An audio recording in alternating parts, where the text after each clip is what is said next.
আমরা যখন নবী সাল্লাল্লাহু আলাইহি ইসলামকে সালাম দেই, দুরুদ পাঠ করি, বিষ্ণু সাল্লাল্লাহু আলাইহি ইসলাম কবর থেকে ওই সালামের উত্তর দেন। আল্লাহ তাআলা ওনার রূহটাকে ফিরিয়ে দেন, উত্তর দেন। সাহাবারা বললেন, ইয়া রাসূলুল্লাহ, কিভাবে আপনি উত্তর দেন? আপনার দেহ মাটি খেয়ে ফেলবে না? রাসূল সাল্লাল্লাহু আলাইহি ওয়াসাল্লাম বললেন, ইন্নাল্লাহ তাবারাকা ওয়া তাআলা হাররামা আলাল আরদি আজসাদাল আম্বিয়া।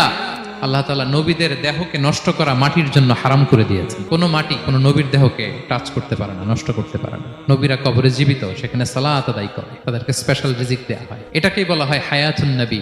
তিনি বারজাকি জগতে জীবিত, উনি উনার কবরে এখনো জীবিত অবস্থায় আছেন, হায়াতুন নবী। তবে আমরা এখন যেরকম জীবিত এরকম নয়, বারজাকি জগতের জীবিত। তিনি ইন্তেকাল করেছেন, মৃত্যুবরণ করেছেন, নিঃসন্দেহে তিনি বারজাকি জগতে চলে গিয়েছেন, কিন্তু সেই জগতে তিনি জীবিত। এবং বিষ্ণু সাল্লাল্লাহু আলাইহি ওয়াসাল্লাম বলেন, আজান শোনার পরে কেউ যদি এই দোয়াটা পড়ে, আল্লাহুম্মা রাব্বা হাযিহি দাওয়াতিত তাম্মা ওয়াস সালাতিল কাইমা আতি মুহাম্মাদানিল ওয়াসিলাতা ওয়াল ফাদিলা ওয়া বা'আথহু মাকামান মাহমুদা আল্লাযী ওয়া'আদতা, এই দোয়াটা যে পড়ে